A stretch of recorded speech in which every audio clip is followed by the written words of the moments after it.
Shoot, I've lost my thing. What's that, Louisa? 1 second before you let them in. I'm just looking for one more thing.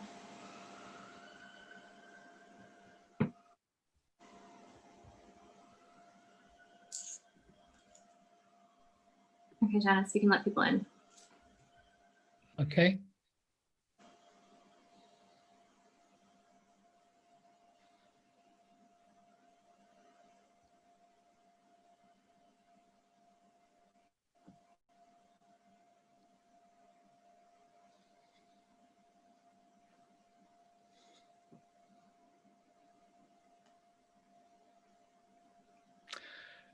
Good evening, everyone, or good afternoon or good morning, whichever one suits you best, wherever you are. I'm Brian Pomeroy, and I'm chair of the trustees of the Kraszna-Krausz Foundation, which is awarding these prizes. So a very, very warm welcome to this live stream of 2 conversations about the 2 winning books of the 2020 Kraszna-Krausz Book Awards, which I'm delighted to say we're holding in partnership with Photographers Gallery London, about which a little bit later. For those who may not know much about our foundation, the Kraszna-Krausz Foundation, it was named after Andor Kraszna-Krausz. He was actually a Hungarian photographer who moved to Germany and started photography publishing, then became a refugee from the Nazis and came to England, and then started the Focal Press. The Focal Press will be known to many photographers and cinematographers. It was really a fount of knowledge, of technical knowledge, of technique, but also of monographs and collected works of different photographers. And it's really down to him that we have these prizes. He founded in 1985 a prize, first of all, about photography, a book of photography, which we'd say a photo book now, and secondly, a prize for a book about writing of the moving image, and that's what we are celebrating tonight. And his objective, as indeed is our objective now, is to celebrate, recognize, encourage excellence in producing photo books and books about the moving image. And we've carried on this tradition now for 35 years. We are actually 35 years old this year. We are almost, I think, the longest established photo book and cine book prize giver, and I hope would agree, one of the most respected and prestigious of the prize givers that we have now. So we very recently published the long and short list for the 2020 books, both of our books. If you're interested, on our website, you will see short films we made of all the shortlistees. Obviously, we're going to hear it only from tonight from the winning books, but you can see short films of all of them. But tonight, we're celebrating the 2 outstanding winning books. The first, for a photo book, LaToya Ruby Frazier's book of the same name, LaToya Ruby Frazier, and for the moving image, a book frame by frame, a materialist aesthetics of animated cartoons, by Hannah Frank, but published posthumously, and you'll hear more about that later. So first on, we'll hear from LaToya Ruby Frazier, and she will be in conversation with Renée Mussai, who is Senior Curator and Head of Curatorial Collections at Autograph, and then that will be followed by a conversation about Hannah's posthumously published book. Louisa Aliette of the Photographers Gallery will introduce the second book, and we move now straight to the first book. Before we do that, let me just say the second book, although it is a book for about the moving image, is also a book of great interest to photographers, because of course photography was central to the production of the animated cartoon, which is about what this book deals with. And I mention that only because I know we will have a significant photography audience at the Photographers Gallery and online tonight, and to say that this, I think, will be of great interest to you, as much to photographers as it is to cineasts. On the question of questions, after the discussions, we will move to questions and comments from you, the audience. You can submit questions directly through the chat function, or you can put them directly to the speakers, LaToya, or the other speakers, at the end by electronically raising your hand using the Zoom function, which I guess many people here will be familiar with, and then you'll be asked to unmute yourself and you can ask your question.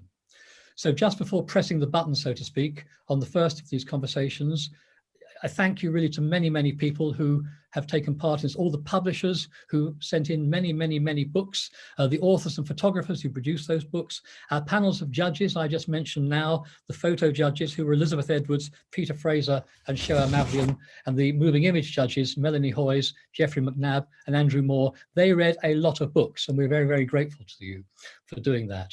And finally, the Photographers Gallery, with whom we're delighted to be partnering, and we are using their digital facilities tonight, for which we're very grateful. And last but not least, my own colleagues at Kraszna-Krausz, and particularly Alex Anthony, who has put in a huge amount of work into this event, which I hope very much you will all enjoy. And so with all that said, let me introduce LaToya Ruby Frazier and Renée Mussai. Hi. Hello, it's a pleasure to be here and share this moment with you. Thank you for the introductions and thank you for everybody who made this possible. I want to begin briefly by just saying a huge congratulations to LaToya and everybody who you've collaborated with, and just to thank you for sharing this moment with us tonight. There's a lot to say and we have so very little time. I'm going to take about 2 minutes, maybe 2 to 3 minutes, just to say a few words, if I may, about your practice, and then everybody will want to hear from you, including myself. I had the great pleasure to spend about 3 hours this weekend catching up with LaToya on Skype. We were meant to just have a very brief conversation about the format of this talk and ended up talking for hours. This wonderful conversation reminded me, we have known each other for a while. We've been following each other's respective practices quietly, but haven't had the opportunity to catch up in a long time.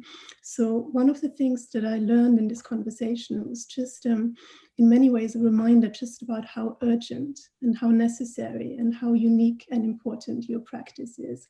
And in many ways also how closely aligned it is with our ideologies and visual politics at Autograph in terms of advocating for rights and representation and for those often marginalized through photography, through practicing social and visual justice, and through lens-based media. I wrote a maze of post-its during our conversation, and you and I could probably have a million conversations to follow up. But just one of the things I wanted to just share with everybody, and especially also those here in this virtual room who are maybe based in the UK, perhaps not so familiar with your work yet, which I'm hoping that is about to change if that is the case. There's a profound sense of care at the core of your practice, collaboration, but this really truly beautiful sense of care, compassion, generosity, and responsibility. Whenever I speak to you, there's this sense of showing up for people, doing right. There's a sense of suture and a sense of offering this vision that is both so deeply personal, but also profoundly political at the same time. There's this sense of being here for your students, to help them learn, to teach, being somewhere, to show up for families, and always showing up for others, and doing that sort of like that really important, crucial justice work. So that's the first thing I wanted to say. And then just to also share one of the things you mentioned, and you said something very beautiful about having a kind of and practicing with a patience for humanity, if I may paraphrase you. And that notion around a patience for humanity is something that I think is highlighted in your book, but also in your practice as a whole, and the truly collaborative core of your practice. And you have been doing this effective labor for almost 2 decades now, practicing these sustained long-term dialogues, both at home as well as abroad. And again, we will get to this in a moment when we look at your projects. And you're building these critical narratives across geographies and across different cultural affinities, which is another thing that I find so fascinating about your work, whilst all at the same time, simultaneously, you are wrestling with all sorts of barriers of access, institutional racism, systemic inequalities. And I think there was something you said in our conversation on the weekend as well about this sort of like proverbial mountaintop and how one can climb this mountaintop when one is trapped in these urban concrete mazes all the time, of course, being Black, being female, being working class. All of those multiple zones of marginalization come into play, and the impact of that. The brilliance of your work has been recognized in all sorts of places. Of course, you reminded me for once that one of the last conversations we had was around your MacArthur Fellowship as well. So I'm really pleased about these institutional recognitions. So just before I finish these very brief introductory remarks, I want to say something about this sense of visual justice that you practice, and how all of your work in many ways is a kind of call against, to undo and to work against racism, heteropatriarchy, white supremacy, neoliberalism, American capitalism, and I could go on, and all sorts of other visual justices that you practice through, and the kind of like need and desire and demand, if you will, to work for racial justice, social justice, but also environmental justice. So there's all sorts of pluralisms that all come together in those in the kind of like undoing of various established narratives of power. And of course, at the very core of that is the notion of family and community. And in many ways, this sense of inserting us and inserting those close to you and inserting those who are often marginalized and not seen, making them visible, making them legible, creating a space for them and for us to exist in photography. Within that, your practice is, of course, also truly intersectional, fundamentally intersectional, and you're working across lines of gender, race, and class, emphasizing those working on the front line, the workers, and those whose invisible labor is often unrecognized, whether that labor happens in steel mills, whether that is the invisible labor of key workers, whether it is the invisible labor of Black women at home, and also the labor of those women who are birthing those workforces at the same time. Okay, I've already said way too much, but really it's just by way of introduction, this kind of history, contestation and reframing of history from below, if you will, to paraphrase Gayatri Spivak, and through a feminist, always through a Black feminist lens as well. So because time is precious, I will hand over to you straight away, and I would like to just say that you accepted this award based on two conditions. Again, those two conditions go straight back to the sense of generosity and collaboration that I've mentioned. And please, if you will, just outline what these conditions are for us, and then we can move on to talk about the book and the award. Well, that was the most beautiful, generous introduction I've ever had. Thank you very much, Renee. And it's really good to be reconnected, and thank you to the Photographers Gallery and the Kraszna-Krausz Foundation. You know, I accepted this award, and I thought about it before I accepted. I'm always thinking about how can the blessings that I've received be shared with others. And my work wouldn't be possible without all the beautiful people that are visually represented in the work. And so I accept the Kraszna-Krausz Book Award in the loving memory of two of the coal miners that passed away during the exhibition. And we lost Emile Godard during the exhibition when it was on view at the Museum. And then we lost Silvio to COVID-19. And what's interesting about Emile and Silvio is these are incredible coal miners that have given so much with their body. And a lot of the men in this region that I met had silicosis or some form of cancer.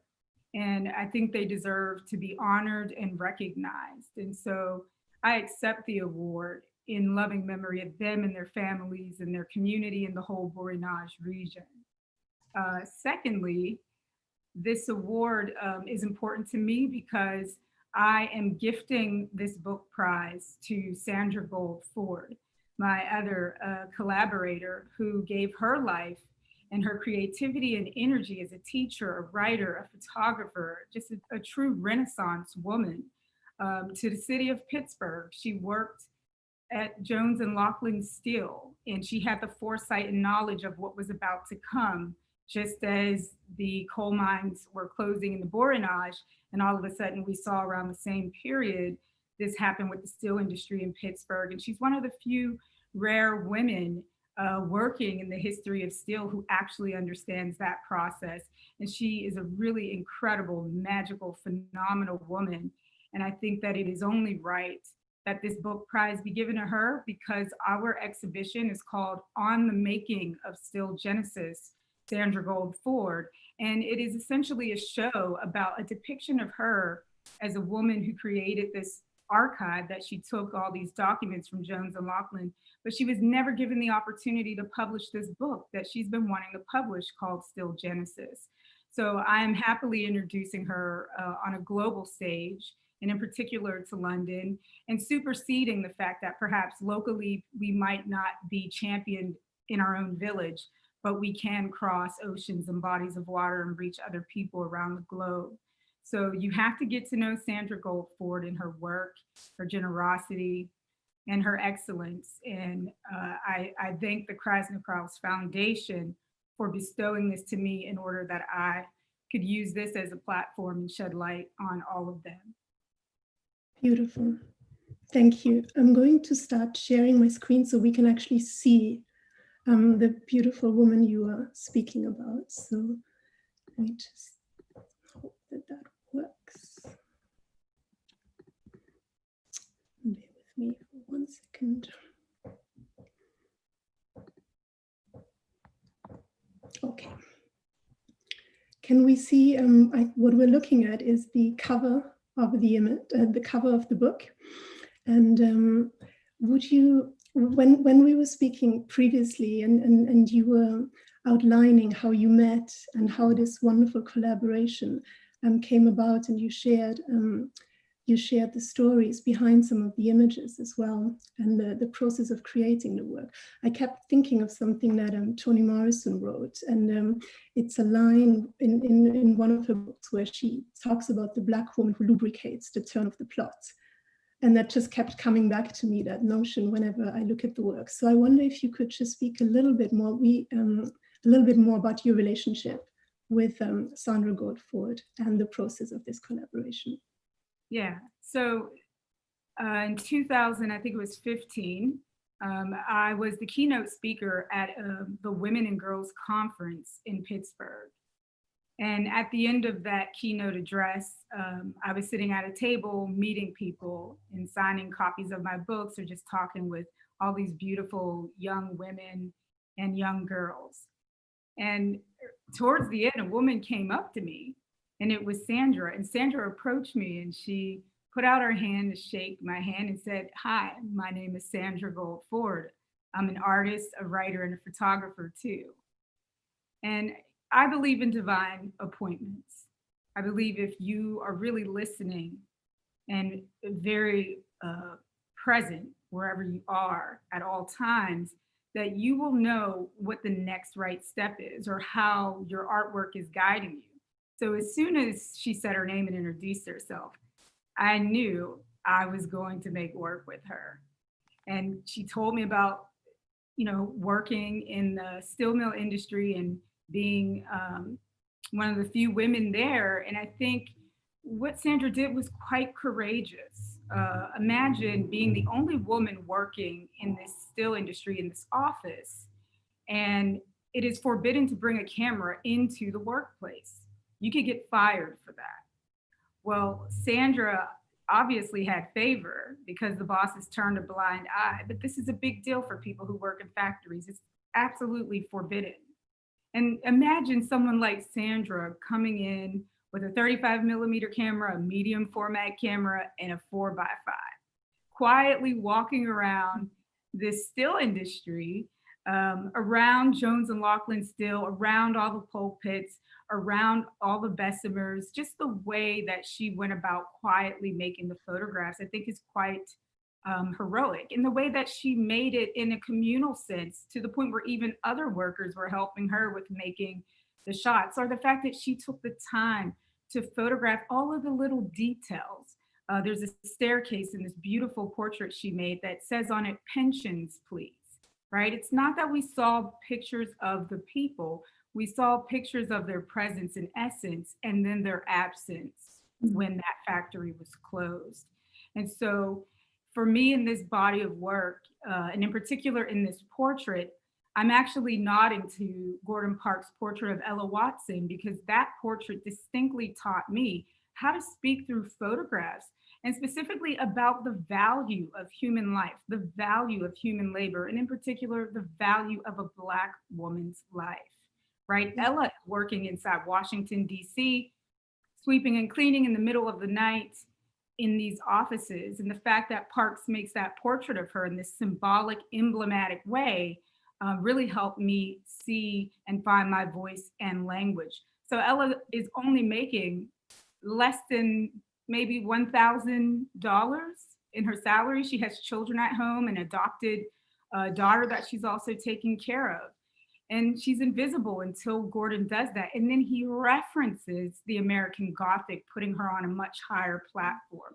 And so in my portrait of Sandra Goldford, I'm pointing at that with her. And when you look at Sandra Goldford, not only is it a portrait in commemoration of Gordon's work of Ella, it is also my obsession with Dutch painting. I happen to be obsessed with the fact that Vermeer spent over 20 years painting women in front of windows with all these amazing still lifes around them. And so in this portrait, like, Sandra is holding her hard hat. She's wearing her work jacket.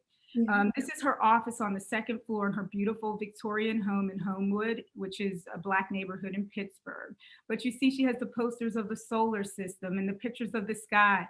And in particular, what I'm doing, besides driving her crazy to get this shot, is lining her eye up. You see how her eye just cuts across the Milky Way, right? She is the universe, right? And all of my work, the workers are God-like. I have a reverence for workers and elderly people because of how I was raised. And people deserve this recognition. Again, she's an unsung hero that has committed her practice in life to art and creative writing, and she preserved these documents that were going to be destroyed by the company. Yes, it's wonderful how you speak back to the Gordon Parks image 75 years later as a Black woman. It's almost like you pick up that voice that isn't heard in the image in many ways, and you continue that dialogue across generations. I wanted to, you spoke about the kind of like Victorian residence, the Victorian house that she occupies, where she lives. And you've also adopted a Victorian pictorial tradition within this body of work, where you work within cyanotypes, both in the representation of the archival ephemera within the body of work, but also in your portraits of Sandra Goldford. Could you talk a little bit about the kind of symbology behind and the reasons behind that gesture, the sort of like the blue hues that the images are bathed in, and how that then speaks back to the notion around blue collar workers, but also the architectural blueprints? Yes, I love this portrait. She's really wearing the vintage goggles that the steelworkers are wearing so that they're not being impacted in their eyesight by all the hot molten steel. So in this portrait, this is her meditation room. So when you walk into Sandra's home, you see her beautiful quilts and tapestry. She's got a reading room. Then you go upstairs. I believe it's to the left is her meditation room, her bedroom, her office. And then you go up another level, it's her writing room. And then to the left of that at the top, it's her sewing room. And in the basement, it's her dark room. So it's just a complete life of a studio practice 24/7. And in this portrait, she's wearing her hard hat with her name on it as evidence and proof. She's wearing the button that says Women of Steel, which is very important to see that representation, because we don't learn about these stories in Pittsburgh or in American history in general. Behind her, I'm also pointing out to a clue. On her left is a portrait or a poster of the labyrinth. And so spirituality also is a big facet of all of my bodies of work. And then on the other side of her is her own poster from a photo commission she did. She was commissioned by Pittsburgh Magazine to go photograph the still industry. And then the other beautiful detail that is there, of course, she's piercing through those still goggles right at you, the viewer. But the other thing that's important, there's two other details that you might miss if you don't look long enough. One, she is wearing real African tapestry, real African material in that dress, right? So all the way down from the work jacket to the reference of the continent of Africa in her clothing, and the print and the textile is important. And in her hand is pink granite. So again, I'm tapping into this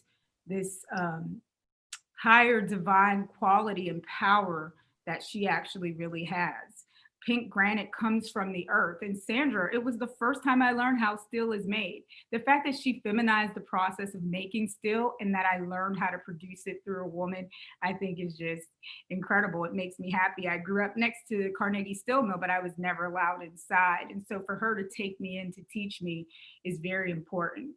And the reason that these are cyanotypes is, of course, I'm thinking about the blue collar worker. I'm also thinking about the fact that she saved all the blueprints of Jones and Laughlin. So I know exactly how it was laid out along the Monongahela River. And then the other reason is that, again, her body, organically, biologically, her body having been in that place on those grounds, constantly revisiting it over 20 years to photograph it, even when it closed, she becomes one with that. She is a part of that element. She is a part of that earth. And Sandra uses the concept of metal to describe like endurance and courage, but also metal in terms of the process of taking iron and ore and making steel, and that you could be fortified and fireproof through the process of making steel. So this is why it became important to create those depictions and also work myself in the process of a cyanotype. Yes. And there is to some extent in terms of the locations where you photograph, but there's a kind of like intersectional biographical element between your shared stories and the place where you're from in many ways. So you combine again your portraiture with aerial shots and landscapes and that sort of inscription almost of the body on the landscape. Yeah. Would you like me to elaborate on that? Yes, only because I'd like to. We need to move to the next project as well. Yeah. So if you could do 1 minute on that, that would be beautiful, and then we can round up that part. Yeah. So I believe that the history of a place, if you really want to understand the place and where you are, it's written on the body of its inhabitants. Coming from a town like Braddock or even Homewood, our proximity to ingesting and breathing in tetrachloroethylene, nickel compounds, benzene, all these things you can't see or smell, that is encoded and imprinted and internalized in our bodies. This is a lovely shot of the Monongahela River, which is also an ancient river. Queen Aliquippa owned Braddock before John Frazier, who lived before the camera, so there's no image of him, a Scotsman that came and was a gunsmith and a fur trader. Before he came and settled there, that land came from Queen Aliquippa. And of course, all of this land that you're seeing is where the Battle of the Monongahela was fought in 1755. So there's all of this bloodshed, massacres. These photographs function as an archaeological dig of this history that is permeating and imbued in these landscapes that we fail to see as human beings. And we are a part of that. Biologically and ecologically, we are one with these spaces. And so the work calls attention to that. I mean, her sitting right here on the riverbank, that riverbank is completely polluted. It floods. We grew up actually right there near that bank, right behind us would be where the project building is that we grew up in. And what was interesting about going back to photograph Sandra is it was only through the process of photographing her did I learn that when I was a newborn, she was a newlywed living in the same public project building as me. We were there together. We probably crossed paths. I was a baby, of course, but we had met before. And this is important to me because I think that we are all walking containers of history and that time is cyclical and that two same spirits can occupy two different containers. And so I think that this is powerful that two Black women photographers who care about working class issues have created this kind of alchemy, as Sandra would call it. We use the alchemy card from the tarot to talk about this process of working together and transforming our lives together, which we really are simply two different versions of this, of each other. Beautiful. I mean, as you just said, it's incredible, one, that the two of you have found each other and that you've created this commemorative conversation with each other in many ways, learning about each other and learning about each other's history and wider conversation around that. So, and I believe Sandra might be with us in the audience here in this virtual room. So if she is, and if she can hear us, I have to say that I'm really pleased to be introduced to to her via your work, LaToya. And perhaps we can There, is that her? hear. Hi, Sandra. Pleasure to meet you. Oh, we can't hear you. You have to unmute yourself. I think Louisa is helping us with that just now.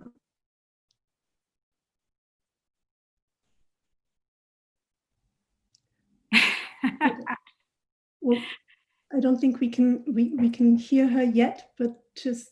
Oh, she got it. Hey, thank you so much. This has been absolutely gorgeous and breathtaking. Thank you so much, LaToya. You're out here working, you're doing your work, you're led by, in my case, heart led to do it.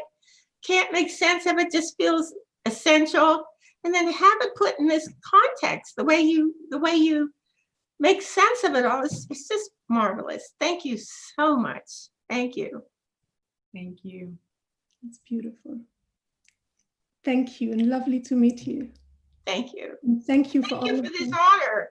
Thank you for this honor for LaToya. This is fabulous. The work that she does and the energy behind what she does and her mission. I'm not sure if mission is the right word, but what she helps to accomplish through her life is just exquisite and valuable. And thank goodness she's here.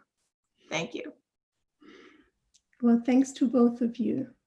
And thank you for everything you're doing and have done. So it's truly a pleasure to honor you here. Okay.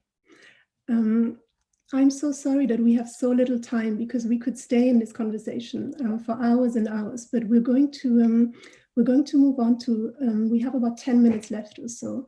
And in this book, for which you've been awarded, there are 3 projects within it.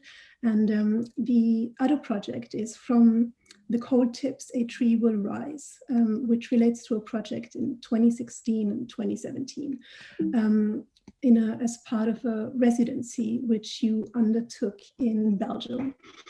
And here the kind of main protagonists are former coal miners and their families. And the second dedication with this award relates to them. You spoke about them briefly earlier. We also spoke before about this notion of photography as a kind of compass for you and projects leading you somewhere and you following the work in many ways. And in this particular project, that sense of immersing yourself in a community, becoming part of this community, again, is central. And you've approached it with great care. You've been collecting testimonies. You've been transcribing these testimonies yourself onto the images, recording them in hours and hours of meetings. And in many ways, you've become one of them. So there are some images we will look at, some wonderfully candid snaps from the exhibition opening, which I just think are brilliant. We spoke about this notion of James Baldwin's Stranger in a Village, how you arrive in this community as a complete stranger, and then in many ways you kind of immerse yourself and with as part of this deep dive become one of them. So would you just share some insight about this project with us, if you may? Yeah, so I received an invitation from the Mac Museum, and I hope that some of them are here. So Joanna, Leroy, and Denis Guillon.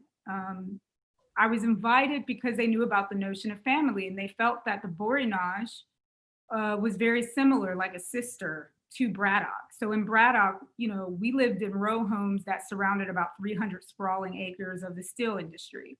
And in the Borinage, it's about 300 to 400 homes that sit around the former colliery, the coal mining site by Henri de what's his name? Henri is his first name, and he built it in the 1840s, and it has this coliseum. He's buried underneath in a rotunda, and today the Mac Museum actually sits on that site in the former cavity of that. And what the coal miners felt when I arrived, even though they came forward, because Joanna, the art education department, showed them the notion of family, they came forward. But even when I got there, they said, "Why are you here? Why do you care about us?" you're an American, you're a woman, and you're Black. Why are you here? And then Antonio let me know that he felt that the Mac Museum didn't care about them, they didn't see them, they didn't recognize them, and he felt that contemporary art was useless.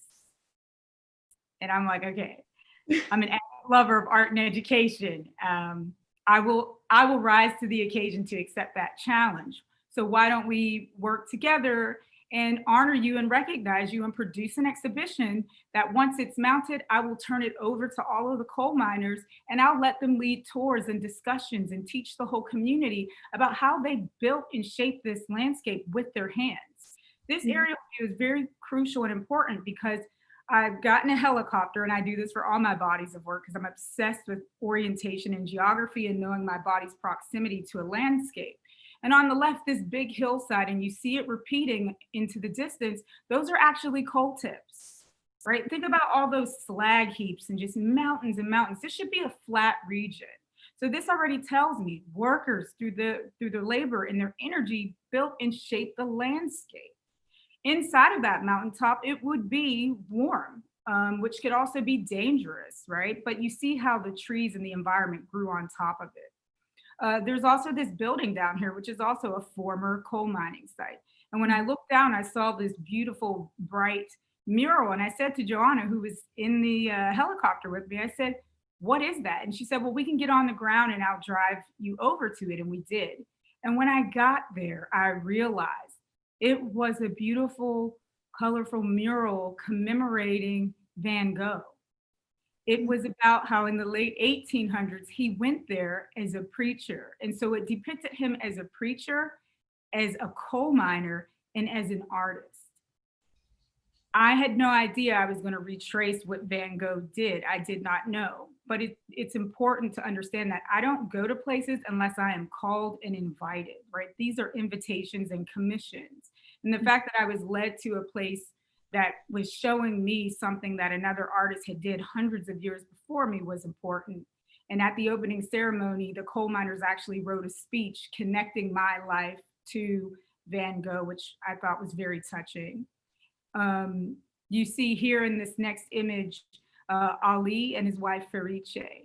Something else that people don't realize about the Borinage or about the workforce and labor and how subcultures and enclaves are coming into existence is that people immigrate and migrate. So in the late 1940s onward, what you had were Belgians who were working in those mines that were fearing the accidents and the danger, and so they no longer wanted to work. Then Italians who were fleeing fascism and poverty and war took contracts to move to go work immediately into the collieries. They were traded for the value of one bag of coal. They signed contracts and they immediately went in to work. But these men did it because they wanted to create better opportunity for their families and their children. Once one of the worst massacres happened at the Bois de Cassier, which is another village nearby, over 300 men died in there from the gas. They got trapped in the colliery and they died. That's when they realized that there was bias and discrimination because it was too many Italians that were working in the worst condition. And so all of a sudden, someone like Ali arrives from Turkey, from another mountainous region in Turkey. And you see how he lives his life in a way that's very much walking in love. He doesn't talk about the racism he had to endure. He sees his fellow workers as brothers, as family. He even cried when he was promoted because he didn't want to be their boss. And so this is the real multiculturalism that's existing underground in a coal mine site that people don't recognize or perceive or realize. And so it was important to interview all of them. And this exhibition was powerful because it opened to their families first. So their wives, their children, their grandchildren, and their great-grandchildren. They led a 3-hour tour through the entire exhibition. Each worker spoke in front of all of their work. And then you see here on the left, they actually came in their work clothes. And then there were also women who worked in the collieries that many people don't recognize either. And so that's who you see with the sweater, the black sweater on, and those dresses and their handkerchiefs on their head. Those were women who were picking from the slag heaps as well. So this is a really important assignment that I had to show up because the role I played at the Mac Museum was if they have grievances against this historical site that doesn't see them, my duty as an artist is to play the role of the person that sits in the gap between the creative class sector and the working class sector. And you can see in that image, you can see clearly how you were embraced by them, how you literally became one of them, and you were given a lantern, I think. Yeah, they gave me a real lantern, and they also, so a real worker's lantern, they also gave me a real piece of coal, and then they tied the red handkerchief around my neck, and they gave Denis one of the pickaxes that they would use. And that's me and Silvio at the opening, standing in front of his portrait. And when the show was at the Mudam, Emile had already passed away. And so Silvio pulled out his harmonica and he played the harmonica in front of him and Silvio and Antonio. It just really is important to have their memories transcribed, because the time I spent with them helped me understand my own family. I grew up in the house with my grandmother's stepfather, Gramps. He was a steel mill worker. He retired, he collected his pension, but I watched his body. I've watched him suffer and die in that house. And we never talked about the past. My grandmother didn't talk about the past. And it was only through them, through the memories of the coal miners, that I was able to understand what might have been some of those conversations. Amazing. So in many ways, through this memory work, through this visual commemorative work, but also through the memory work of recording those testimonies and bearing witness, it's also brought you back to your own story and your own history and your own heritage. And in many ways, that brings us, in the last few minutes that we've got left, to the third project in the book, which is the notion of family, a very personal ethnographic or ethno-autographic, visual, autobiographical project that you spent more than a decade on and began as a teenager. And we can see on screen here your mother, in many ways, grandmother. It's a conversation between 3 generations of women. It's a sort of coming of age family album, but it's also so much more than that in the way that it combines documentary photography with self-portraiture, and there's a kind of equilibrium and democratic mode between people and places and home and outside, if you will. You've already talked about the toxicity of the landscape and how that impacts on the body. And there's one very powerful juxtaposition, for example, here on screen of I believe your mother's body and the landscape. And I wonder if we could just very, very briefly, I'm acutely aware that we only have a few minutes left, just briefly talk about your work as a visual activist and as a visual archivist, as an artist back then, and then also just very briefly moving into the current moment where we are. And I'll change the slides there. 2 minutes. Yep. So the trajectory and path that the notion of family takes, the arc of the book, it opens with Gramps passing away. Then you see this, how our illnesses are impacting us domestically within our homes. So I've been battling lupus most of my life. My mother's fought cancer multiple times. My grandmother died from pancreatic cancer. And in this diptych in particular with my mother, she's receiving an epilepsy test. And the image on the right is one of the hospitals being torn down, and that's the inside of it as they kind of take the scissors and pick it apart. And so connecting these two visually and formally is important, but it is also me making this connection, what Mindy Fulalove calls root shock.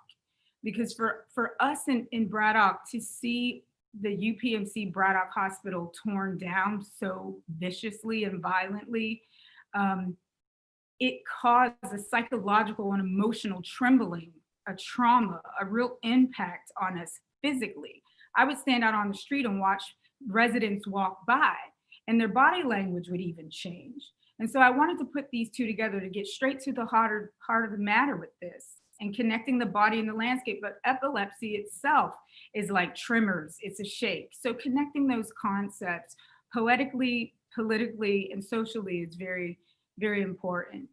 And my mother, my grandmother, and I grew up in very different time periods. So this work sits me at the intersection of, well, what does it mean to come of age in a post-Reagan administration, right? Because it's only after someone has served office, if you're a youth, you are born into their legislation, and that impacts and sets the barriers and roadblocks for the rest of your life. So what does that mean to be at that intersection of post-Reaganism, deindustrialization, environmental racism, our only healthcare facility, which was really a community center, right? This was our coffee shop, our postcard store, our only restaurant, our only ATM. So when UPMC lied and said that the numbers were down and we weren't using it, we took that as a high offense, because of course we were, because we're all dying from terminal illnesses living underneath that factory, which today is still breaking all of the EPA regulations to this day. Under the Trump administration, they have increased the release of chemical emissions. You compound that with a crisis like COVID, it is inhumane and it is barbaric. So this hasn't stopped, this hasn't ended. And no matter where I go in the industrial heartland of America, I see men, women, and children and families having to internalize the betrayal by corporations, the betrayal by our politicians that are supposed to represent us, and the complete neglect and just contempt for the elderly and working people. So this will always be essential and important that I create this archive. I thought it was reckless and dangerous that Trump and Pence ran on a slogan, Trump digs coal, and then the mass media allowed them to whitewash working class America. It is not true. We are a very diverse workforce, and Black people, African people, brown people have been and still in coal from the beginning. So this is me practicing revisionist history, but also feminizing it and also calling truth to power. Yes, right on. And also the of course, the key thing there is about the value of human lives and the value of different human lives and how different values are assigned to human lives. And those who inhabit those zones of toxicity and danger are always those who are poor and marginalized and Black and brown, whether here or whether in the global South, which brings me just for the last couple of minutes. Here are some of your early self-portraits, which I have never forgotten those since the very first time I've seen them. They've always stayed with me very, very palpably. You have just in closing, you broke your quarantine. You've been in quarantine for many months, since March, I think, 6 months now.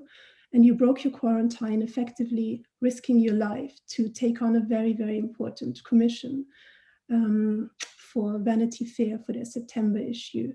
Can you just say a few words about, just before we open up to a couple of questions, would you kindly say a few words about this commission and why you took that step to risk your life and the kind of, also again, the kind of collaborative core of this series, if you can. Yeah. So this piece that I did in collaboration with Ta-Nehisi Coates is about the story of Breonna Taylor. The reason that I've been obsessing about Breonna Taylor for 6 months is that she was stolen from us. Law enforcement arrived at her home in the middle of the night in plain clothes, and they murdered her. They murdered her. If you saw the images yourself, there were over 25 rounds shot. This was violent and aggressive, and it was excessive force. And I was here in quarantine on lockdown, just talking to myself, screaming at the TV, like, why isn't anybody talking about Breonna Taylor? We're under a pandemic. Breonna Taylor is an EMT worker. She's a first responder. She's one of the first people on the line. The personality of an EMT worker, someone who cares about humanity.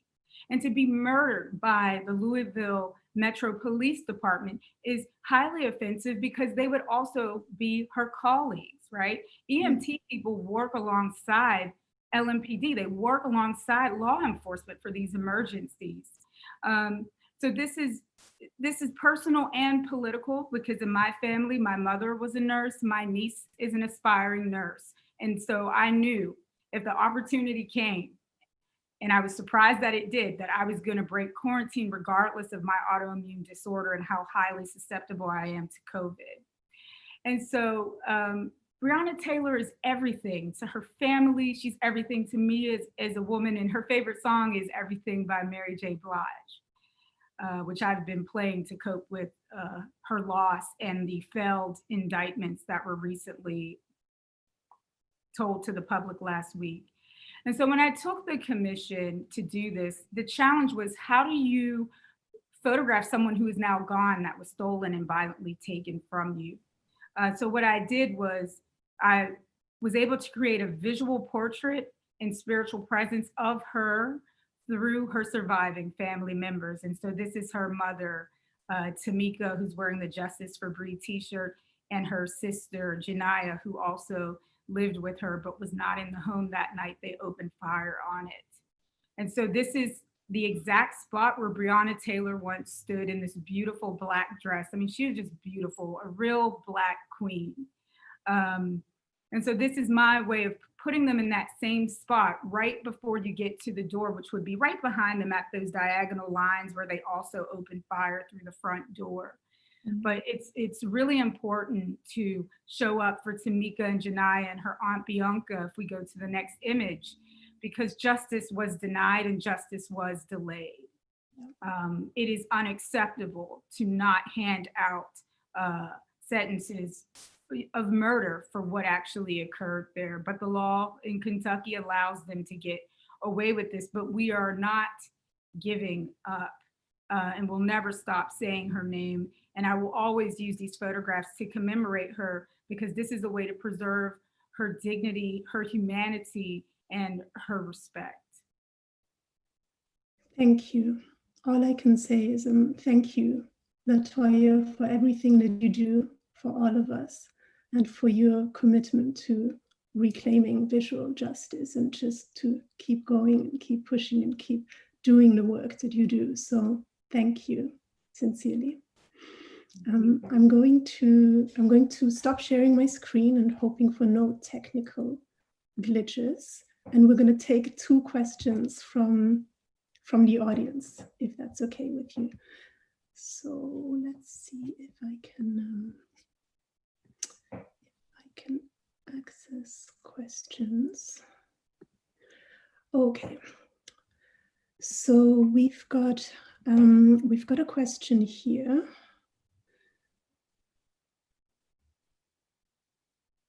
Okay, I'm going to just try and summarize the question very quickly. This is from Wazi. Thank you for your question. She knows that you, LaToya, have already touched on this with the notions around accepting the award, but would love to hear more about how valuable you think it is for those who exist within multiple zones of marginalization to be recognized by and aim to work within mainstream institutions, and can then themselves continue to feed institutions that can then themselves continue to feed into our marginalization. I think this is always going to be a prevailing problem and an issue. Here's the fact. We have to be in multiple places at multiple times. That's the work, right? And this is an endless 24/7 job. So you need to be in the church. You need to be at the community center. You need to be in the classroom. You need to be protesting outside. You need to be in the museum, in the ivory white institutions, demanding that they put up work that represents the real diverse culture, country, and national origins that exist in all cities, in all states, in all municipalities. We have to be everywhere all the time, and sometimes at once. And this is the work that's required. And then, you know, I am within the container of a Black woman's body, and I have to endure the hits that I take every day. So as a human, I might fall short on dealing with these issues, but the work It's the artwork, it's the archive, it's the process of making that work that undoes my subjugation and depression. And it is this archive that's going to live on without me. That is going to be the thing that transcends race, class, gender, religion, nationality, sexuality. It will, the work itself will undo all of the barbaric acts we've seen. Yes. I'm just, there's another question that I'm just going to partly read to you. So this question is from Craig. Thank you, Craig, for the question. It relates to the minors challenging your rights to be there and make the work, and you saying that you accepted that challenge. So the question is really about making these connections to communities, and whether you could speak a little bit more about the challenge, essentially people questioning why you make the work you make, but also saying something about making that work both accessible and understandable to a wider audience outside of the art world, and how that is critical to you, and how important the notion of audience is to your work. I know we've spoken about this before in terms of who you make the work for, but so the challenge around the right to make work, be in communities, who it's for. And Well, I believe in democratizing the arts, right? Art should be for everybody. And I can tell from all the time that I've spent in Europe versus the time that I spend in America. I'm treated better at museums and institutions in Europe because they respect and recognize artists and the important role they play in society. In America, it's almost like you're always hitting the pavement to prove why you're a credible source, why they should value you, why they should value your work. So I'm fighting for the medium as well, and for all photographers. I'm asking that other artists step up. We know that we're looking at not only a pandemic, but just unbridled fascism and xenophobia, and artists must rise to the occasion of this, even when being challenged, even when being threatened, right? The other work that I just made was with auto workers in Northeast Ohio. Some of them were Trump supporters, but that is not the point. If you want to save humanity and undo all of the isms, you have to speak to people who do not look like you, who do not talk like you. I was a stranger in that village. I didn't know their dialect. French is not my first language. And in order to really fully understand them and embrace who they were so that it could change me and make me a better person, right? Make me a better artist and citizen as well, I needed to write in a meditative state in the basement of the Mac Museum, by the way, over and over in cursive and in French, everything these men told me. And then have it on view, written in cursive in my handwriting in French for their community to see first. That work is also available in English. So I have no problem translating and taking the work to other places.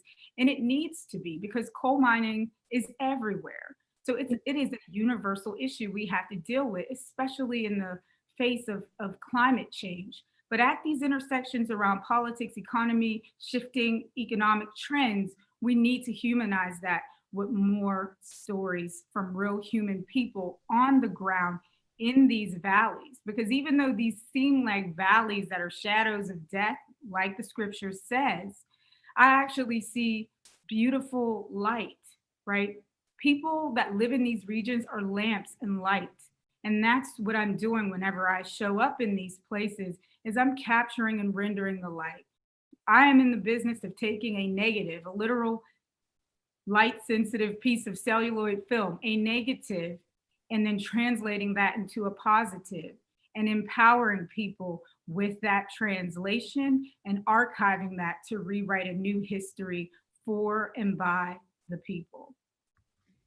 Beautiful. I think that's a perfect notion to end on. LaToya, thank you for your generosity and all of the insights you've shared, and just your brilliance, really. Thank you. Thank you very much. Okay.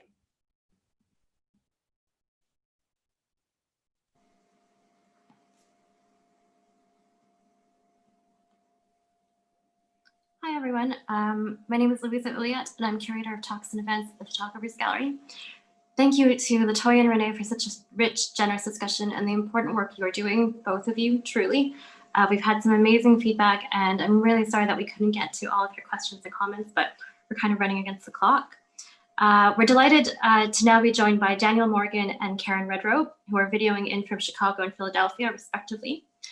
Daniel is Professor of Cinema and Media Studies at the University of Chicago, and editor of Frame by Frame, a Materialist Aesthetics of Animated Cartoons by Hannah Frank, which is the recipient of the KKF Moving Image Book Award, and the reason we are here now. He worked closely with Hannah on the publication of this book and will give you insight into her life and research. Joining Daniel is Karen Redrobe, the Elliot Roslin Jaffe Professor of Cinema and Modern Media and Director of the Wolf Humanities Center at the University of Pennsylvania. Following the discussion, you can submit your questions in the same way that we've been doing so far. So electronically by raising your hand using the Zoom function, and then we will ask you to unmute yourself, or you can send it through the chat function. This part of the event should last roughly 45 minutes in total, but we'll see how we go. Thank you again for joining us. And now to Daniel and to Karen, if I can find them.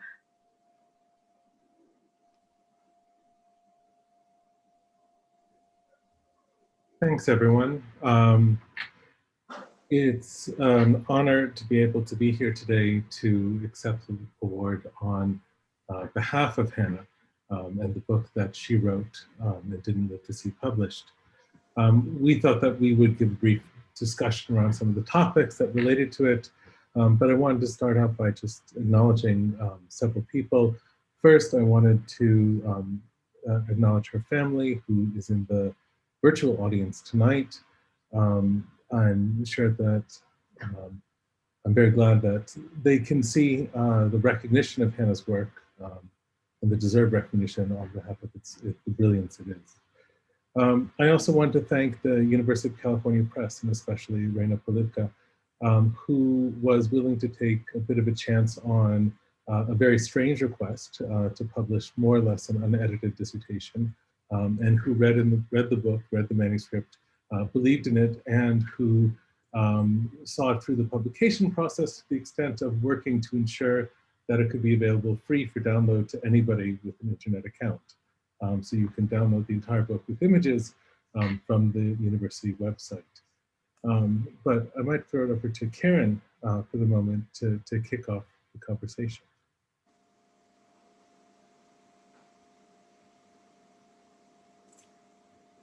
Okay, sorry, I needed to be waited. I need to wait for an unmuting. Thank you, everybody, for this invitation. It's great to be here. And I think I'm so excited by the conversation we've just had and thinking about what continuities there might be in this conversation for what seems like a very different project.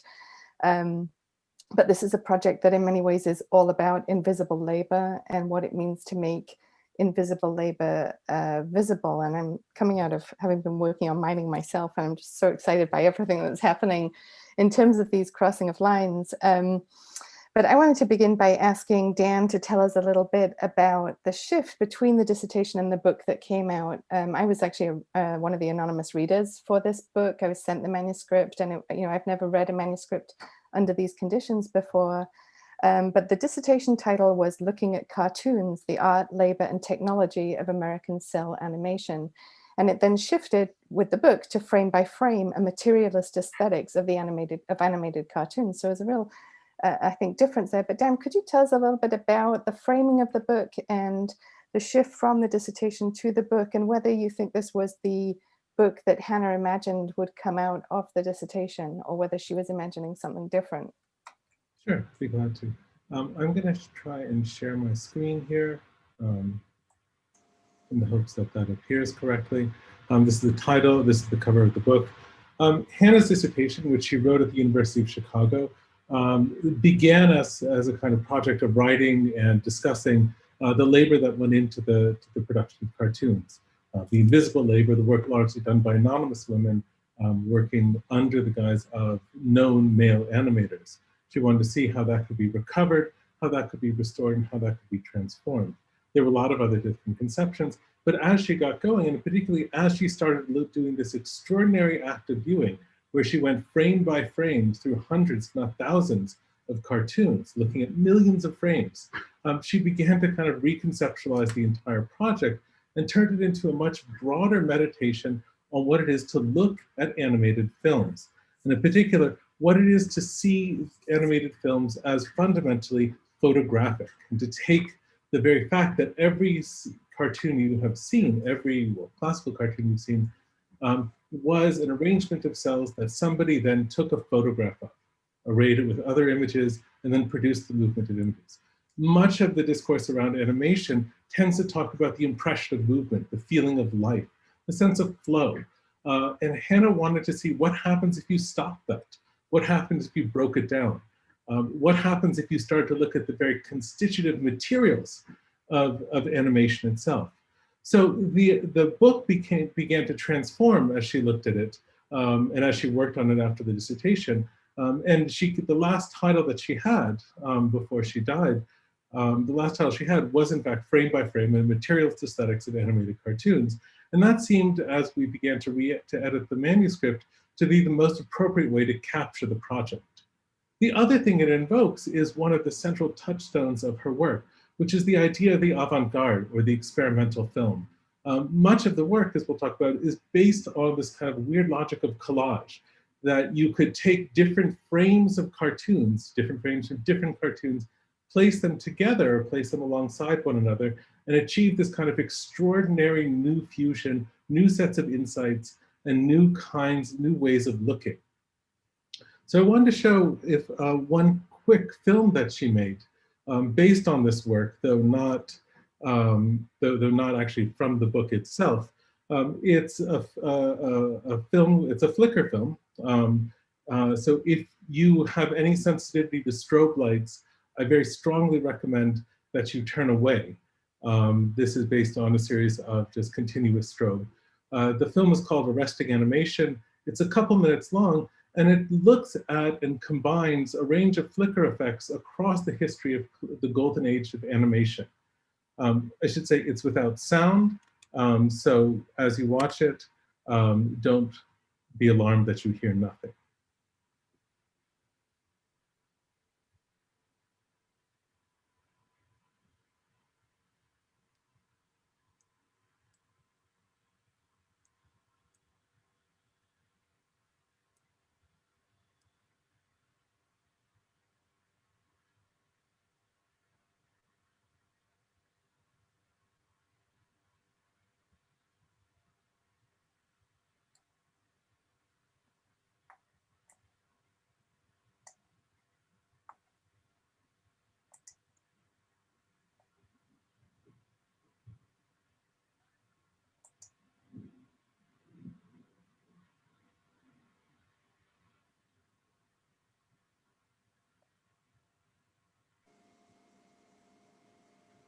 It seems to be frozen on this screen, Mhm. Daniel.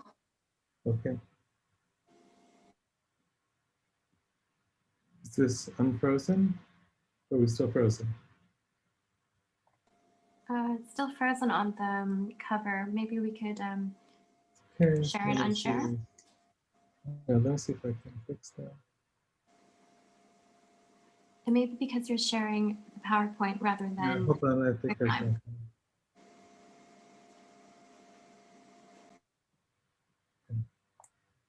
Did that resolve it? Perfect.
So this is kind of the work that goes on throughout Hannah's book.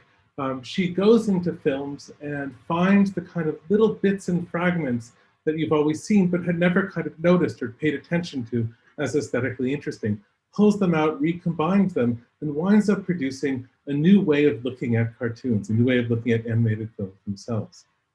So Hannah had finished her doctoral degree at the University of Chicago. She began teaching at the University of North Carolina, Wilmington. As she did so, she started to think about how to transform her dissertation into a book. And the project that we have in Frame by Frame is broken down roughly into two halves. The first looks at short cartoons, largely Warner Brothers, but also cartoons by the Fleischers and other filmmakers at the time. And the second half focuses on Disney. And her idea was, as she put forward it in the summer after her first year, to break these into two entirely separate books.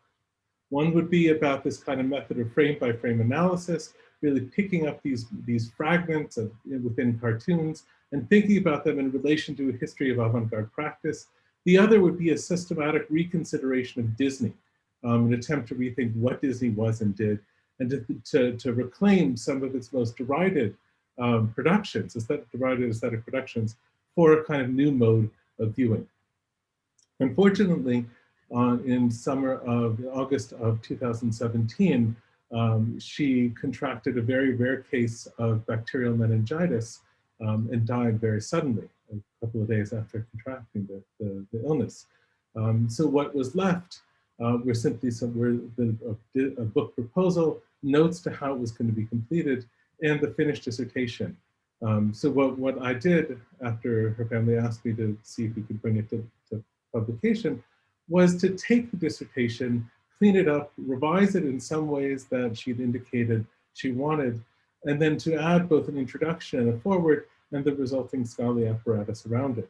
So what you have is not the book that she would have produced, but it's a tribute to one of the very best dissertations I've ever read and one of the very best works on animation that's been produced in all of either scholarship or criticism.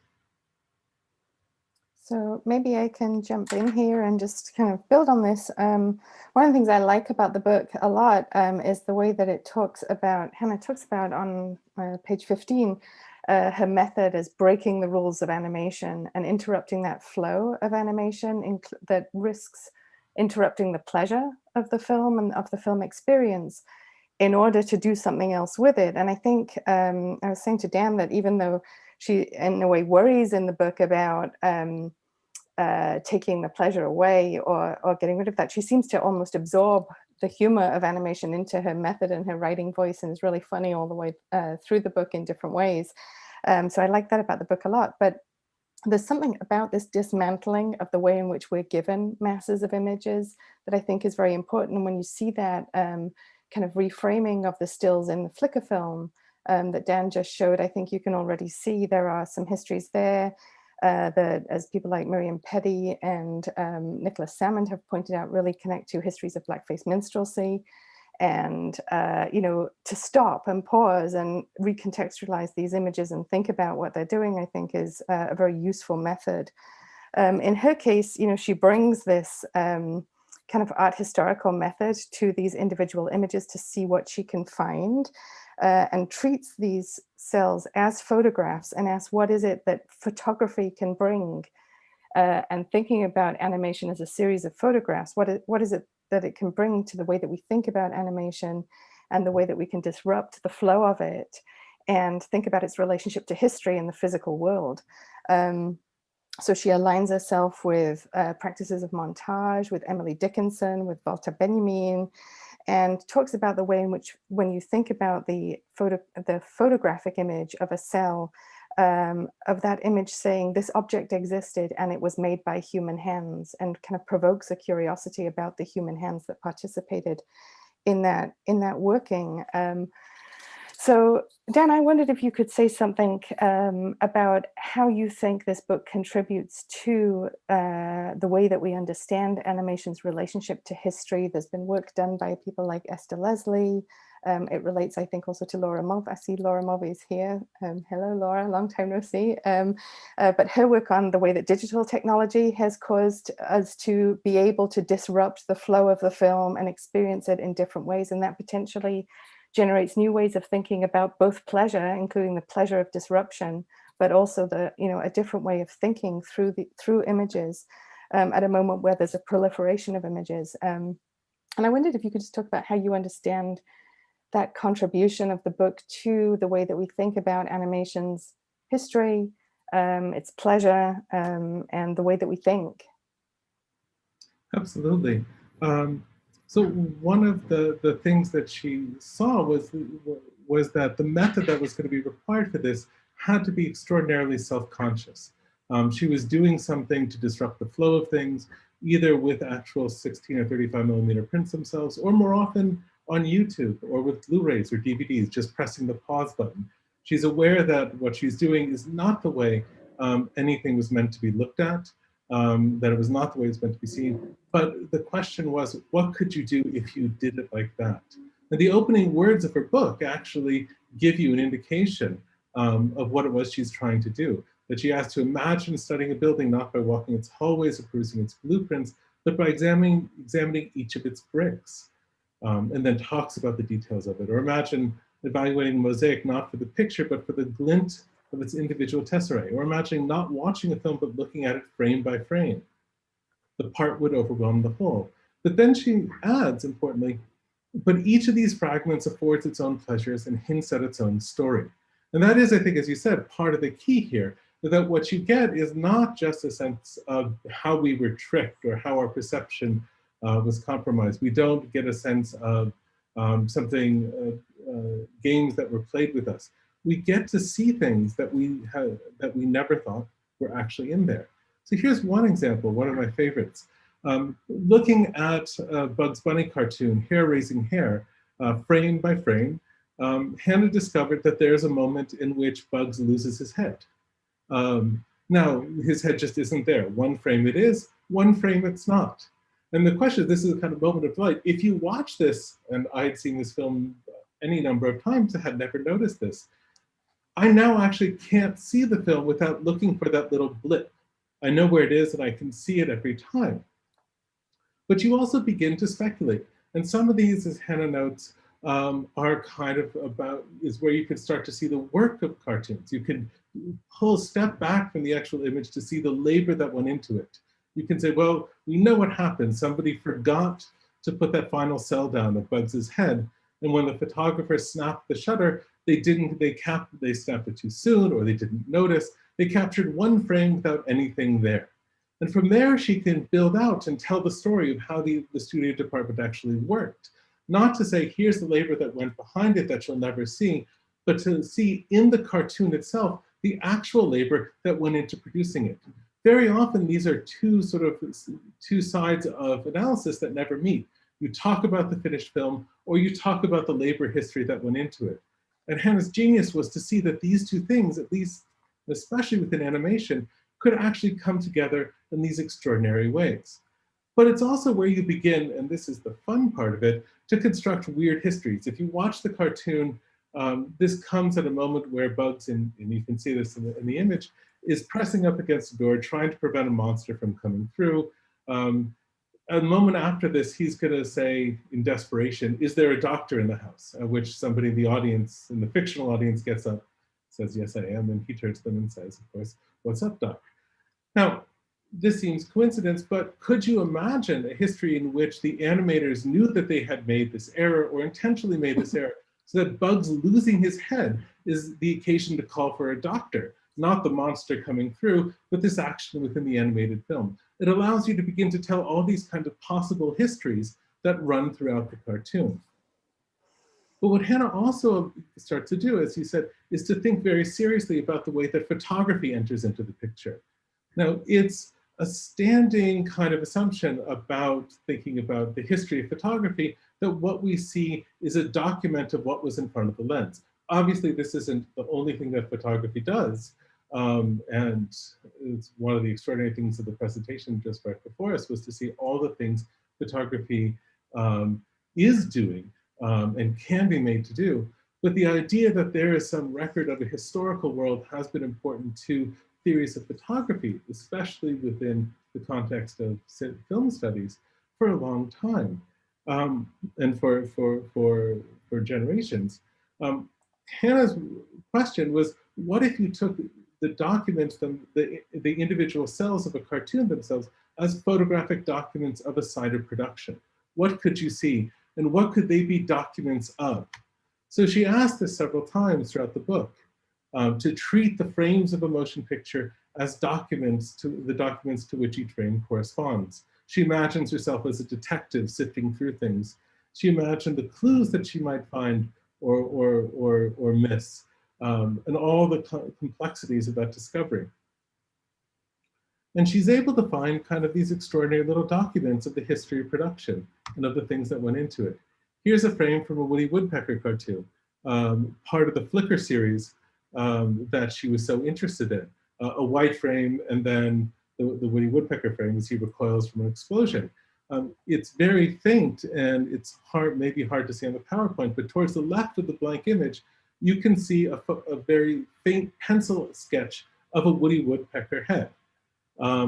That's actually from an entirely different cartoon made the year before, and which must have been simply lying around the studio when the animator needed a blank piece of paper in order to create the effect they were trying to achieve.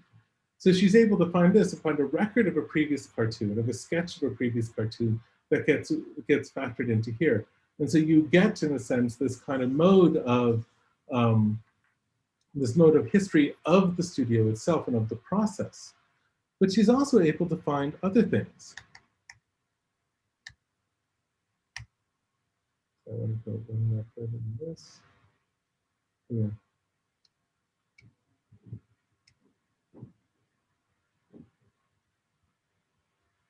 Sorry, my computer is slow. So she's able to, by stopping these things, she spends some pages focusing on newspapers that appear in cartoons and these extraordinary bits of headlines that you get. Now she notes what animators tended to do was simply take a newspaper that was around them, copy much of the newspaper appropriately, and then insert fake headlines into it where necessary. And so she's able to trace some of the histories. And in doing that, she's actually able to see these kind of subterranean histories get recorded in animation. This is one of the things she discovers. There's a small headline that recurs 4 times in 1940s animation, in which, as the cartoon puts it, Adolf Hitler commits suicide. Now this is all done in 1941, 42, 43, so actually years in advance of Hitler's own suicide. But the cartoons kept the same paper in there, kept that joke headline, that fake headline in there, even though they're doing other kinds of things with it. Other accounts of battles, other accounts of fictional events. You get through these newspapers an alternate history being told. So one of the things that's going on here is by taking these documents, Hannah's really charting a different way to think about the politics of animation, not looking just at the represented content, what's being shown as allegories or political allegories, but really to look at these almost counterfactual histories that she's able to produce to tell new kinds of histories, both in and through the cartoons that are being shown on screen. Ken, can I maybe jump in and ask some questions here, or is that good? Yeah. So I wanted to just pick up on a moment that you quoted from one of the passages where you're talking about, going back to the Bugs Bunny example and the missing head, this interest in Hannah's of those moments of error that become moments of opportunity and moments of reading and thinking for Hannah. And thinking about that in relation to this method that she talks about being a detective, but she also talks about her eyes aching and like the impossibility of her task and her going on a foolhardy task and this kind of fool's work of going through thousands and thousands of images looking for these traces that may or may not lead somewhere. Then she talks about red herrings and the fact that she may end up following things that actually don't produce meaning. And somebody in the, Donna Howard in the chat has mentioned like this, the importance of error and what it means to develop a process out of error. And this kind of excess. And one of the things I really like about the book and that distinguishes it, I think, from other kinds of scholarship is that she kind of positions herself on the edge of the image and is asking herself, what is at the limit of what the image can tell us? And how do we kind of think at that limit? And she says, you know, the pursuit of that limit itself constitutes a form of aesthetic experience. And it seems to me that in relation to this question of labor history, but also in relation to the question of institutions that do or don't let people in, and that might be a film archive to which people don't have access. One of the things that's interesting about her book is the way that she doesn't just use archives that are hard for people to get into. She uses DVDs and Blu-rays and the ordinary media of everyday life that are, and you know, it suggests that this mad method is available to everybody as a different way of looking, and a kind of refusal of a certain way of looking at images, and an invitation to look at images differently from the way that we're given them. And I wondered if you could say something as somebody who works in a department that is very historically rooted. You know, the students that come out of your program and the scholars that work in your program are known for their archival work, and yet there is this sense of putting that kind of archival interest in dialogue with the DVD and the Blu-ray, and something that is not shut out of people's everyday lives. And what do you think about that? What does that do to the archive and the archival print? I think it gets away from seeing archives as a physical space to which you go. That there's only one way to trace something, and that's by looking towards a place that's institutionally set up to preserve materials. Part of what Hannah shows is that you can, in effect, create your own archive. You can work through material, pull it out, and use it for your own purposes. The archive is almost defined functionally. It's defined by the kind of work you create and collate in order to allow you to see new things and to produce new ideas. So it's an extraordinarily freeing moment.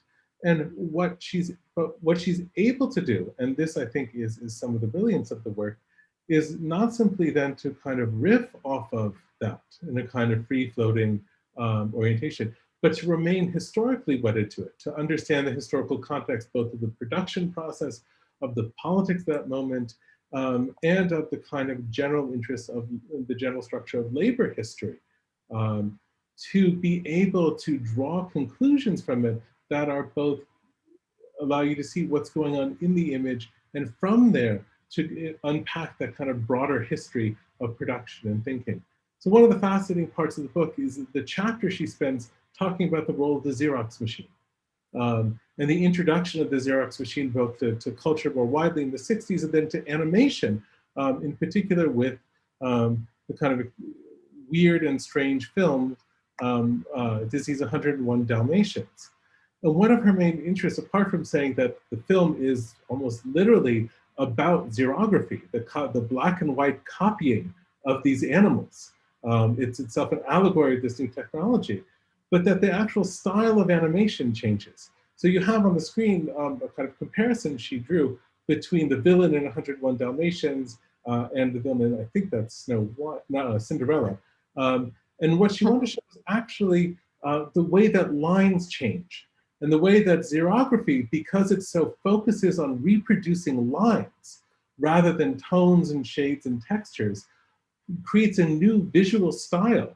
One in which this line can suddenly float free of its originating paper into new contexts, into new abstractions, but one in which all of a sudden the kind of informal line of the animator, the sketched line of the animator, becomes the predominant mode of picturing the image. So rather than the kind of mode of Cinderella with the sort of classically graded hues to indicate shape and space, you have in 101 Dalmatians the xerographed mode of the line emerging around her head and moving in an extraordinary way. So you get from this a kind of new sense of how technology and image interrelate.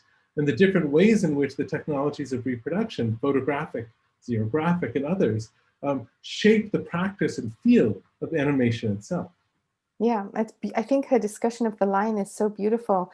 I told you when I was doing this book, Animating Film Theory, I was looking for work on the line and what lines do, and really felt like there's a kind of conversation that is really missing from the way that we think about lines. But Hannah writes beautifully about how the line has got this paradox in the cells that she was looking at as being both a trace of the human touch, where you can feel that human movement in the line, but also then with humans tracing over other people's lines, where that sense of the human movement seems to disappear in the act of tracing, but then it seems to be there again in the xerography. And so the sense of like how we sense the human in the image and how we sense the labor that is not acknowledged as an author in the images that we look at, and her commitment through this labor of looking to make visible that work through the question and through the time that she spends with these images, and thinking about who gets shut out of authorship. It reminds me of the previous conversation and the question of whose images get made visible and how do we make the images that are made by people more broadly outside of single notions of authorship. How do we access those in our histories of images and in our practices within universities or outside of them? That to me was a really beautiful part of the book, and it came through in that discussion of the line. I'm looking at the time and wondering if we should open out to some questions, if anybody has any. Yeah, we've had a few questions come in from the audience today. There's one from Ian Christie who's here. It's to Dan. Dan, your account of what Hannah was doing connects with Laura Mulvey's recent work on how we can all view classic film today. Stopping, reviewing, pensively, analytically, it's very timely. Would you care to comment a little bit more on this, Dan? Yeah, hi Ian. Yes, it resonates with a lot of discourse on contemporary digital technology. And in that sense, the project is both is and is not, does and does not require that new technology. It's certainly something that could have happened at any moment, but the kind of rise of new, being able to watch something on a DVD or on one's computer and to go frame by makes this newly available.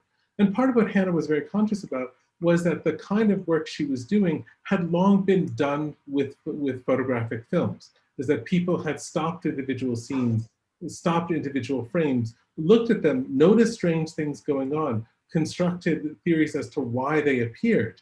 What was new was to think that you could do this with animation, that there was in that same way a combination of the planned and unplanned that occurred with the animated image. Dan, do you think that it's part of what she's trying to do? I mean, I know that you've told me that the book was imagined as being one book on cartoons and one book on avant-garde film practice. And we've talked a little bit about those two spheres of frame by frame production processes. And so maybe thinking about how that process links to the method of viewing. And a disaggregated method of viewing is one of those distinguishing factors. That's right. Well, what you have on the cover of the book are actually a series of frames, 21 frames by the avant-garde filmmaker Robert Breer from his film Blazes, in which he took a series of still images on basically index cards and used them in different orders. Thought about these index card images as individual isolated frames that could be combined and recombined in different ways. And there's an extent to which she's interested in that same set of processes. What is it if you took these disparate images, say in the video she made of Flickr images, and combined them in new ways so that you put animation for the 1920s against the 1940s, the 1950s against the 1930s, and you saw them as sort of shared techniques or shared formal affinities that could then reveal these kind of secret histories that went through it. Let's see, is the screen share up? Yeah. Yeah, so the quote that I have up there is a sense of what she's doing. The sense of that looking at a cartoon frame by frame is labor intensive, tiring, tedious.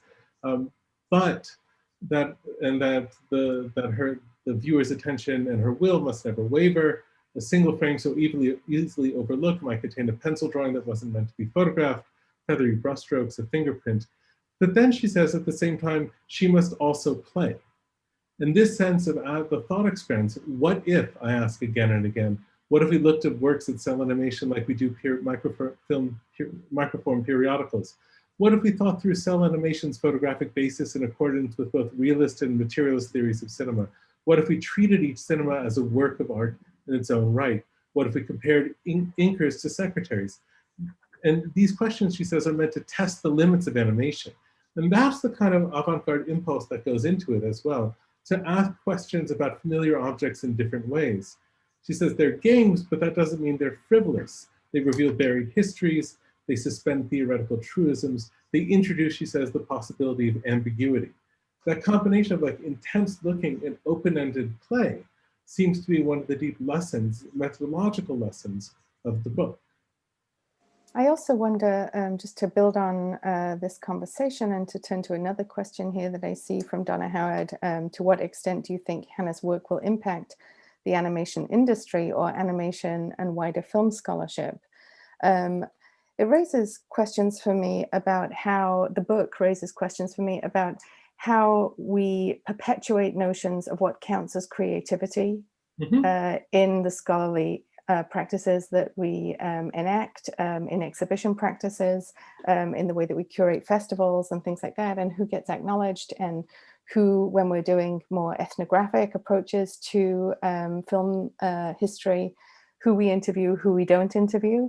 And it seems to me that a book like Hannah's, is a historical practice of looking at works that already exist, but there is an opportunity and a call to the present and the future to enact in a different kind of scholarship while people are still, alive and working within the animation industry, and to learn about their practice that is often described as, the uncreative drawing.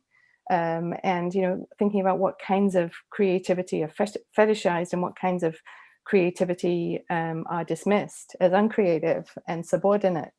And it seems to me that those hierarchies are things that we have a chance, through the reading of this book and thinking about our own contemporary methods in relation to them, that we have a chance to do differently, rather than just keep using this method looking backwards. Yeah, I think that's absolutely right. And one of the things that she was interested in was not just reclaiming the history of women who were working in the industry, the animation industry in the 30s and 40s, and calling attention to the unacknowledged work that they had done, but also showing that what they were doing was often extraordinary. That when you looked at the cells themselves, stopped them rather than looking at emotions, what were in motion, the kind of general explosions or fast movements of bodies, turn out, when paused, to be these extraordinary moments of abstraction. And that what people were doing, what these unknown workers were doing in the industry, was actually painting sort of these beautiful abstract paintings that would correspond both to much more later, more modernist inflected art practices. And that you have these kind of moments of beauty, not just unacknowledged work, but unacknowledged beauty that are going into the production and are ignored and can be overlooked so easily when it's actually moving through itself. And part of the work that she has is this almost, it's not quite impish, but it's an attempt to really undo truisms, an attempt to take to see basic assumptions that we hold as occasions to challenge them. So she took, for example, this I think was the last thing I'll show.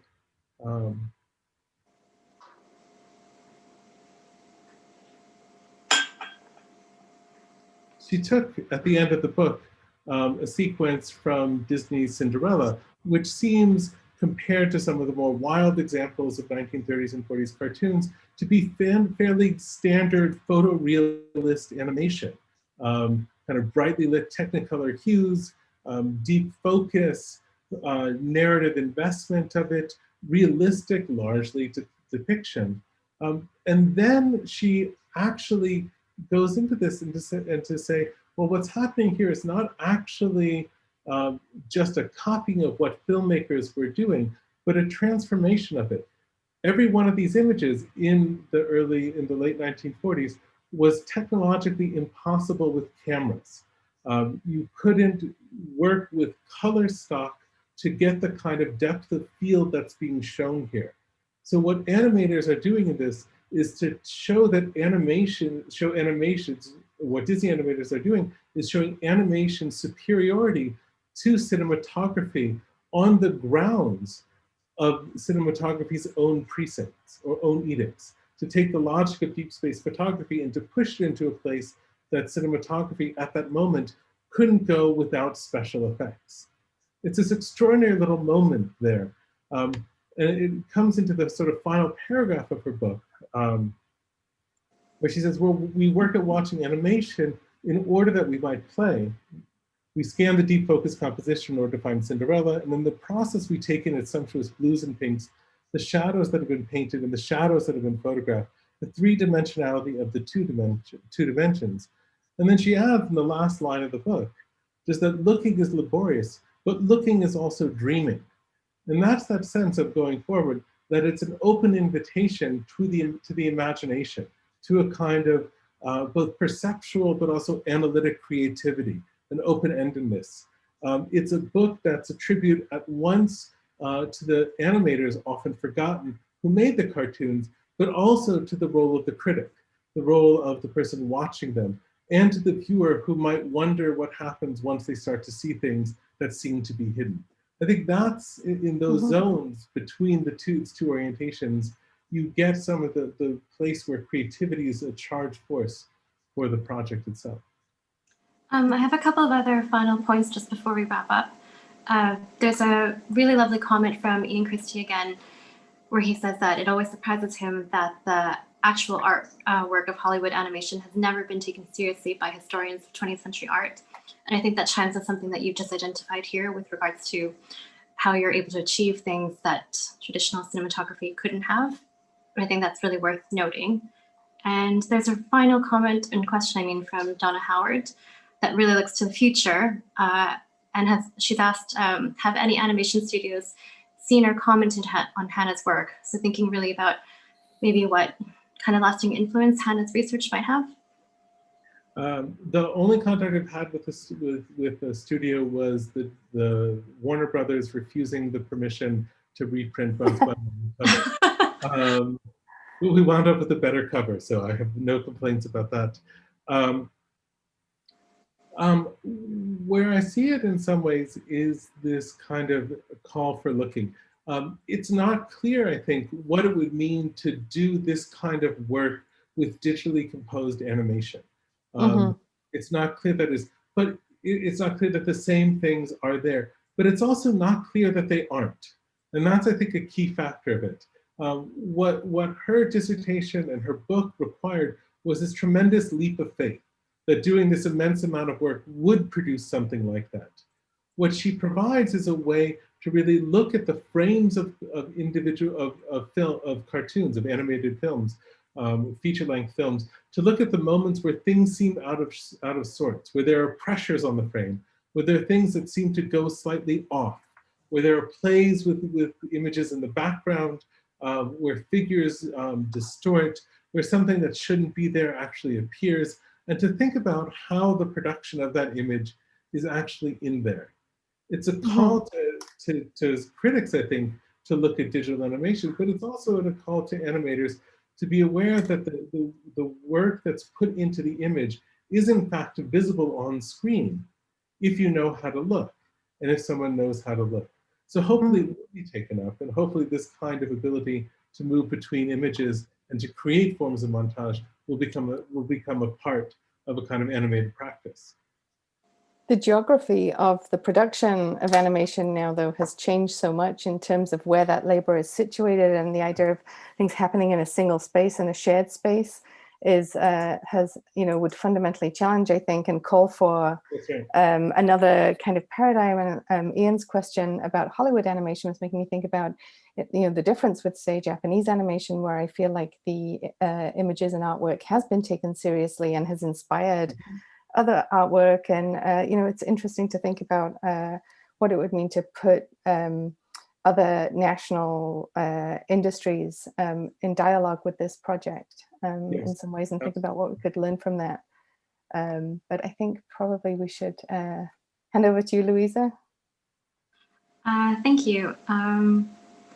Thank you everyone for your comments and questions. I'm sorry we couldn't get to all of them today. Thank you, Daniel and Karen, for enlivening Hannah's research and the creative possibilities that she imagined for us and how we could look at moving image and animation. Before we sign off for the evening or morning or afternoon or whatever it is, wherever you are, please allow me to introduce Brett Rogers, Director of the Photographers Gallery, who will say a few words. I just need to find her in the room.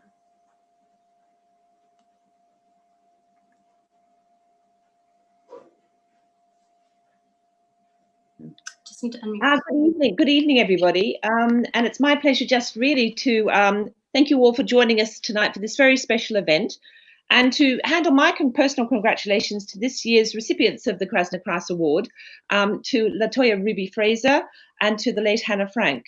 And of course, to thank you for your contributions, everybody today, to the discussions, and to Renée Mussai Daniel Morgan and Karen Redrobe for their insights and observations. I'm a huge fan of the Kraszna-Krausz Foundation's awards, and one of the reasons I love it so much is I always learn so much about the juxtaposition of two different books, that when you come tonight, you may never have realized that there were so many links between subject matter and concerns and concepts between these two, on the surface, very, very different bodies of work. And I think what hopefully everybody has gained tonight from listening to these discussions is greater insight that will drive you to want to learn more about both projects, but also to come back and to participate perhaps next year in the Kraszna-Krausz Awards. This is the first time we've had the chance to host them with the Kraszna-Krausz Foundation, and I want to thank Brian Pomeroy and Alex Anthony from the organization for all their assistance in putting this together, and to Sue-Ann Byrne from PR for all her help also in putting this together. Abroad, we were very, very dependent on the support of Emily Bates and Andrew Huff and the rest of the team in New York. And of course, to the finalist publishers, Mudam Luxembourg and the University of California Press. Thank you very much, and congratulations to those organizations for being associated with this very important award tonight. So I just wanted to make sure that you all know that the Photographers Gallery is about to launch into a new season of exhibitions. We're very proud to be hosting the first retrospective of the work of Sunil Gupta, and he will be talking here online next month, and along with Ingrid Pollard, another British photographer who will, I'm sure, be very fascinating to hear talk about her practice. So Louise, please keep in touch through our website about all the forthcoming talks and events. But for tonight, just to round up and to thank everybody who has participated either as a speaker or as an online guest of the Photographers Gallery and the Kraszna-Krausz Foundation. I think we've all enjoyed the evening enormously and also benefited so much from what has been said. So good night and thank you. Thank you.